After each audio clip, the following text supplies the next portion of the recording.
I'm Trish. Today I'm going to be talking about fibre. With this whole weight loss thing, it was really only a matter of time before the whole conversation deteriorated to needing to poop. And that is a very common question that I get or that I see asked around the place, particularly when people are post-op, and believe me, everything seizes up for a while. And then afterwards, people very often struggle with constipation. I do. I have struggled with anemia for the last 7 years, so I need to take iron tablets. That's not kind to your body. So whilst I'm not an expert on fibre, hence these notes, I can give you some tips on how to get a lot more fibre into your diet, just on a regular, everyday habit kind of basis, and we'll try to keep your bowel happy, because that's what we want. Now, I'll start with, there's two different kinds of fibre. We have soluble fibre and we have insoluble fibre. You'll get and you need both, you need a mix of both. You get your insoluble fibre from things like seeds and the skin on fruits and veggies, so don't peel anything. Don't even peel potatoes or pumpkin, anything like that. It's all really, really good for you. Brown rice, that's insoluble fibre as well. And then you've got your soluble fibre, which is the fibre that absorbs water. And you'll get that in things like oats, nuts, beans, apples, blueberries. And remember, you need a combination of both. Your soluble fibre will protect you, or help to protect you against things like heart disease and diabetes. Works really well to protect you against those things. And both kinds of fibre, the soluble and the insoluble fibre, it helps to keep you full. The combination of fibre and protein, that's your magic trick to keeping you fuller for longer, and that's what you want. If you're trying to lose weight or you're trying to maintain weight, that's what you want.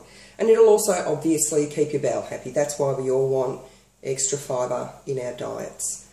So, actually I should mention, now, if you're finding that just adding fibre to your diet isn't working for you, particularly if you recently post-op, I know for me, anytime anyone cuts open my belly, my bowel just goes, not going to happen. Not going to happen. We're not pooping for at least 5 days. So I preempt that by taking some kind of fibre supplement like Agarol or something until things get moving again. Now, I'm not a doctor, I'm not a pharmacist, I can't tell you what to take. I can't tell you if you need to take anything like that to get you going, but I'll just give you a quick little rundown on the different kinds of laxatives you can get. You can get your fibre supplements, things like your Metamucil, which really just add the fibre into your body. It helps to make a bulkier stool, so it then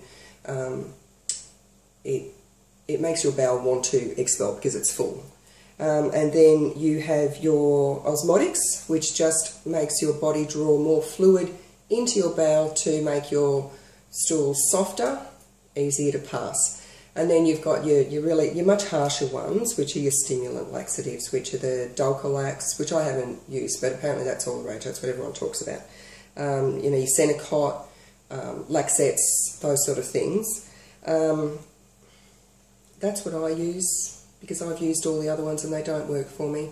And when I say I use those, it's only if I've been a little bit lazy with having fibre all the time, and only for a couple of days at a time, because then, you know, you can get all sorts of side effects. You know, I get very nauseous and I get very bloated, I get a lot of abdominal pain. So if you do feel that you need to take some kind of a laxative or fibre supplement, talk to your doctor about it, talk to your pharmacist about it.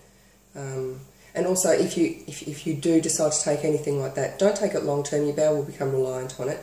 And drink plenty of fluids. If you are having something like Metamucil, but you're not taking in enough fluids, I promise you that fibre supplement you're taking is going to get into your bowel and it's going to set like concrete. You need to drink plenty of fluids. I can't stress that enough. Now, I prefer to not have to take any medications, so I like to just sneaky get fibre into my diet as much as possible. It's just, that's my two priorities at the moment. protein and fibre. They both keep me full. They're both very, very essential for me.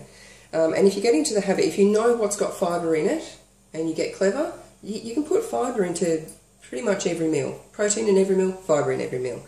So let's start with all fruits and veggies. All fruits and veggies got fibre in them. Of course, some are going to have more fibre than others. Berries are really good. If you just look at all the seeds, like for instance on a strawberry, they're really, really good for you. Pears are very, very high in fibre. Very often that's all I need to get me going. Veggies, if you're going to have veggies, oh, and the same with fruits, if you're going to have an apple, leave the skin on it. Peel your bananas, of course, although I have read of people making smoothies and throwing the whole thing in. I haven't tried that yet. I might give it a go. Yeah, all your veggies are good. If you're going to have potatoes, I tend to steer away from potatoes unless I'm particularly craving them. I don't eat them as a matter of course. But leave the skin on. Leave the skin on your potatoes, leave the skin on your sweet potatoes, leave the skin on your pumpkin. Roast pumpkin with the skin on it is really delicious. You can eat the skin. It's really, really good. If you're having cucumber, leave the skin on. I know some people peel the skin on cucumber. I don't know why. It's delicious. A lot of people with a lap band will have problems with skins. Particularly, I've read about people having problems with skin, like tomato skin. Obviously, I don't need to tell you, if you can't eat tomatoes, don't eat them. Find something else to eat. When I got lap banded, I just completely went off tomatoes, and now I eat red capsicum instead. So whatever works for you. Another thing I should have mentioned is to keep your bowels moving, you need your fibre, plenty of water, at least 2 litres a day, generally speaking. But you've also got to exercise. Exercise really helps to keep everything moving as well. Another good thing for fibre is oats. And when I say oats, I don't just mean making porridge in the morning. You can put oats in so many different things. You can put them in pancakes. You can make muffins with them. You can put them in zucchini slice. I just made a wonderful zucchini slice with oats. You can put them in meatloaf. Anything that usually calls for flour or breadcrumbs, use oats instead. And experiment. I'm not saying it's going to work every single time, but oats are far better for you than things like white flour and breadcrumbs. Just use oats. And you're going to be getting protein in the oats and the fibre and all the beta-glucans that help to lower your cholesterol as well. Oats are like a magic superfood to me. Speaking of oats, reminds me of breakfast. It's very easy to get fibre in at breakfast time, if you have breakfast. Again, if you've been lap banded, I know a lot of you don't eat breakfast. So when I say breakfast, for me that means meal number 1. So that might be at 7 o'clock in the morning if I'm hungry at 7, or it could mean 2 or 3 o'clock in the afternoon. So I have made up myself, this is my my obsession at the moment. I do go on obsessions where I just eat the same food every day for weeks on end. I got myself just a packet of home brand prunes, and I put them on the stove, just covered them with water, and I chopped up a lemon and an orange, the skin and everything, and popped that on the stove. Oh my god, the smell of that is driving me insane. Pop that on the stove for a couple of hours, and it's just, look, I'll show you, this is just divine. Look at that. I pick all the skin out of it. I don't eat the skin, but I leave it in there because it like leaves a nice flavour. I'll try and find a nice big one for you. Look at that. I know it looks disgusting. It looks pretty much how you'd expect it to come out the other end. But trust me, and I have that with just some Greek yogurt. I heat it up, a bit of Greek yogurt and a bit of bran. And it's just so delicious. And there is so much fibre in prunes, but because I want more fibre, I put ice cream on it. No, I don't. I don't put ice cream on it. I just put wheat bran.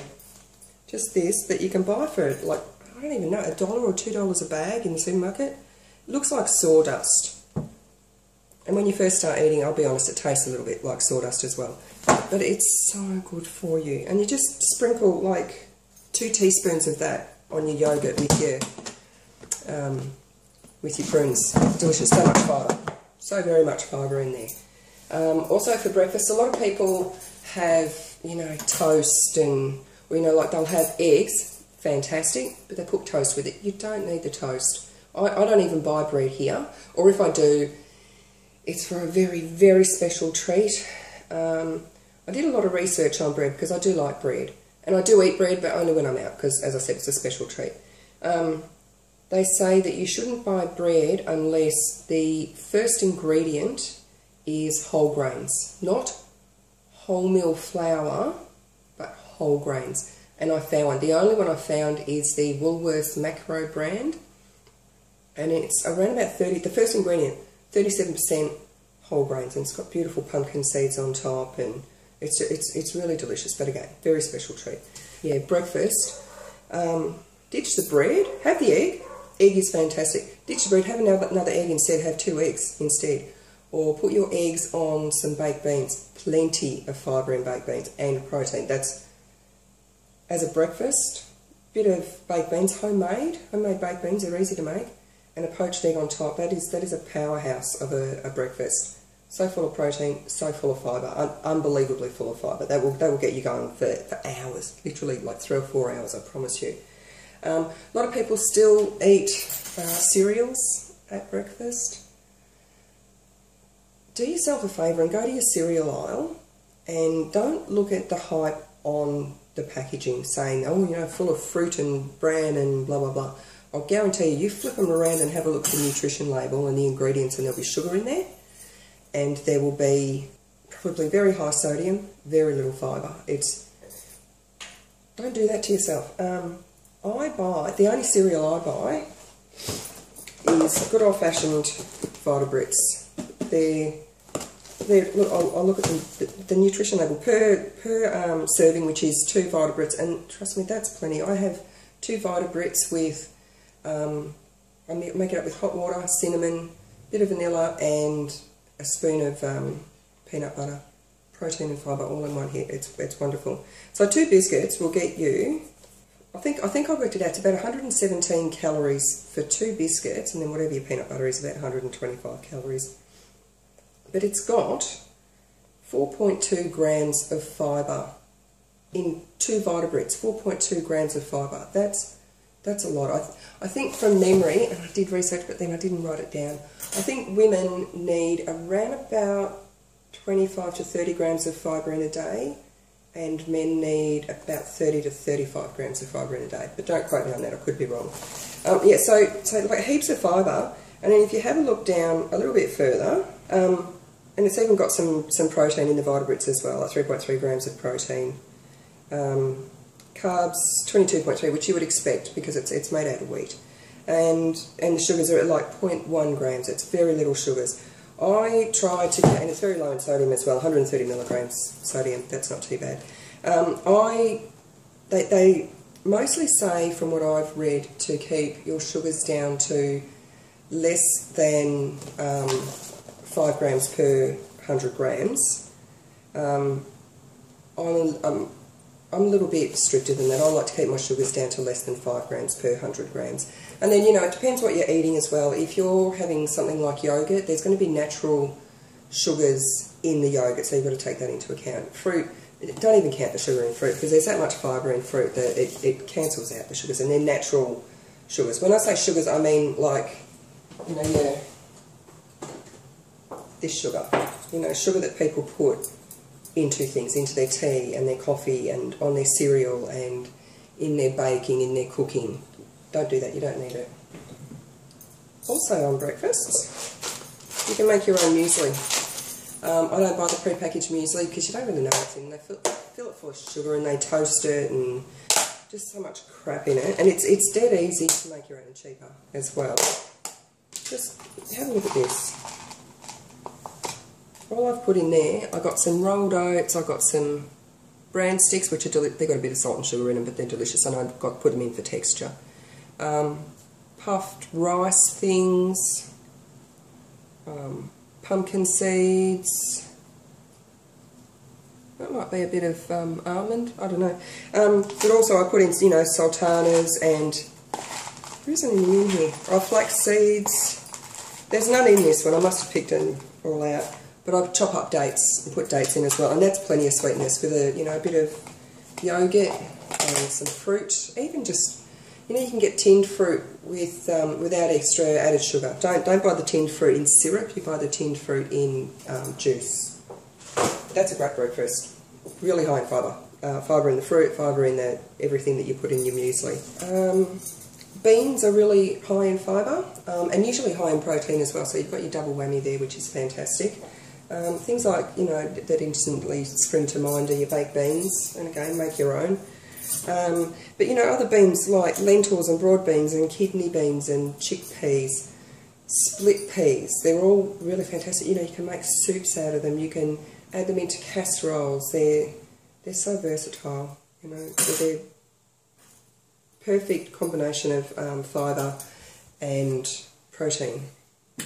And with your beans, if you just say you have baked beans, I normally put a poached egg on top, a little bit of cheese, but instead of putting it on bread, I just put it on a bed of lettuce, spinach. More fibre, even more fibre. It's important to have your whole grains, things like popcorn, but when I say popcorn, I don't mean go and buy the microwave popcorn that you put in the microwave and there's tons of salt on it and fats and just so much crap. Don't do that. Buy the little packets that you can buy in the supermarket of just plain old-fashioned popcorn. I've got just an air popper. I was lucky enough I picked it up at Big W for $10. They're normally about 20. But you just put it in the air popper and eat popcorn until you're just absolutely stuffed. It's not going to do you any harm. It's so full of fibre and relatively low in calories. It's really, really good for you. That's quite often what I eat. If it's getting to like 8 or 9 o'clock at night and I'm thinking, a little bit peckish, I don't want to go to bed hungry, I want a big bowl of popcorn. It's not going to do me any harm. Also things like quinoa is really good. I just buy what did I buy this time? Mixed quinoa. I'd much prefer this, even though it's really expensive. It's like $9 or something for a bag of this. I prefer this to rice. I prefer it even to brown rice. I very, very rarely buy pasta anymore. And as I said, I very rarely buy bread. Look, if you still want to eat your pasta and your rice, do it. But at least buy brown rice and buy wholemeal pasta. Buy good bread. As I said, the macro one that's got 37% whole grain in it. But trust me when I say, no matter what meal you're having, whether you're having, if you go to your Chinese takeaway and you buy your beef and black bean sauce or whatever, you don't need rice with it. If you make a spaghetti bolognese sauce, you don't need pasta with it. It's not the carbs, that is, like the rice and the pasta and, bread, if you have bread with your meal, that's not what fills you up and keeps you full. How many times have you had rice and then half an hour or an hour later you're starving hungry? It's because when you have those really starchy carbs, it makes your blood sugar spike. And when your blood sugar spikes, you're hungry and you'll be hungry for more carbs. So just trust me when I say just eat the meat, eat the veggies, and the protein in your meat, or whatever you're having, cheese or eggs or tuna, whatever, the protein will keep you full and the fibre will keep you full. You do not need bread, rice and pasta. Trust me. Another good source of fibre is peas and corn. Corn can get a little bit high in calories, so it's not something that, you pile on your plate. It's just a little, just add a little bit of corn to stuff, but that is quite high in fibre as well. Peas are really high in fibre. Peas are also really high in protein. I make a curried green pea soup, and it's just like a pureed kind of soup, and that really fills me up, and it's delicious, and it's so low in calories as well. It's just amazing. More high fibre foods are nuts and seeds. Your best nuts for fibre are your almonds. I would imagine, because they've got that brown, like shelly, it's not a shell, but like that brown stuff on the outside of them. But then other seeds, pumpkin seeds, sesame seeds, chia seeds, flax seeds. And you can put all those nuts and seeds, or the seeds certainly, into things. Like you take your chia seeds and put them on smoothies, put them in your porridge, put them in soups and in stews and with yogurt, and they're just You can put chia seeds on just about anything. They're high in protein and they're high in fibre. They're just amazing. Even flax seeds. I put flax seeds in yogurt with fruit. No, again, double whammy of fibre. But yeah, if you just keep on hand a variety of fibre stuff that you can add to things, you know, like the, what do I do with it? The bran that I showed you before, your chia seeds, your flax seeds. This is another little bran concoction that I made up. I really like these bran sticks. They're just, but they're not entirely healthy. As I said, they've got a bit of sugar and salt in them. So then I bought the, you know, the sawdust kind, and I didn't like it, so I've just mixed them together. You just add that onto stuff. Just add it onto your yogurt, or I quite often put fruit into ricotta. That's a bit of bran on that is nice as well. Just add stuff. If you're going to have fruit in yogurt, chuck some bran on, or some flax seeds, or whatever. Keep yourself a selection of nuts. To set up your pantry, it's going to cost you a bit of money, but when you're lap-banded, you don't eat like a pig anymore. You know, like I would have just sat down and just eaten all those. I'm just going, oh, I'm going to have a little snack, I'm going to eat all those walnuts. You don't do that anymore. You know, like, if you're going to have some walnuts, you'll get out probably that much walnuts, and you break them up and you put them on a bit of yogurt, or on whatever you're having. On your, make up a couple of or like a banana and egg pancake, bit of yogurt, bit of banana, break up a couple of walnuts on it. That's fibre. And there's fibre in your banana, in your pancake, fibre in whatever fruit you're putting on it. Just get into the habit of adding fibre wherever you can. Some cashews to throw in stir fry.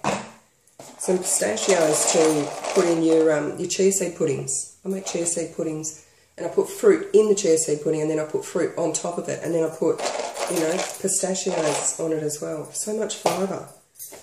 Almonds, there you go. There's your gold standard of fibre. You just chop them up, put them in yogurt, put them in your porridge, put them in anything. Keep yourself some dates. I love dates. They're like lollies, and you don't need a lot. I'll make porridge, little bowl of porridge, and that's how many dates I put in it. 2 dates. I chop them up into little pieces and put them into my porridge. Because you shouldn't eat too much dried fruit, it's not that good for you. The sugars are really concentrated in it, but, you know, whatever, it's still fruit. And that adds so much sweetness and that bit of fibre as well. I'm just going to keep these on the side because I might eat one later when I turn the video off. Yeah, so just get clever with having lots of fibre around you. Add it into everything. Don't just have a bowl of yogurt. Put fruit in it. Put nuts in it. Put some bran in it. Put some flax seeds in it. If you're having pumpkin soup, throw in some pumpkin seeds. Perfect. It's delicious. You know, even if you're having salad, I mean, that's so much fibre already, but throw in some pine nuts, or, you know, cashews, or, you know, there's so many different ways to add fibre to foods that if you just make it part of your daily routine, with every meal you have, just think, what forms of fibre do I have here that I can add to that? And it's so easy to add fruit. What's a bit of fibre? It's so easy. I think that's it. That's all I can think of. Oh, if I can give you one little hot tip, like a warning, if you're sitting there now and you're thinking, well, I've just watched this video, now I know how to put fibre in stuff, I'm going to go mad, because I did this. I went and did all my research on fibre a while back, and I went, well, I'm going to have a smoothie every day. I'm going to put in a heap of strawberries, banana. I'm going to put in a heap of spinach. Like, I don't know if you've watched my other video about how to make a smoothie, where I put in like 2 small handfuls of spinach. I had a much bigger blender then. I was like putting in 5 or 6 big handfuls of spinach and a whole pear, because I wanted the fibre. That's what I wanted. I wanted the fibre. Oh my God. My tummy bloated up so much, and I was so sick. I had such bad diarrhea. I was in so much pain. I couldn't deal with it. So if you are going to increase the fibre in your diet, do it gradually, and do it not with 6 handfuls of spinach at a time and a pear and a handful of strawberries. Don't do that to yourself. And drink plenty of water. Plenty of water. Get your exercise, and happy pooping.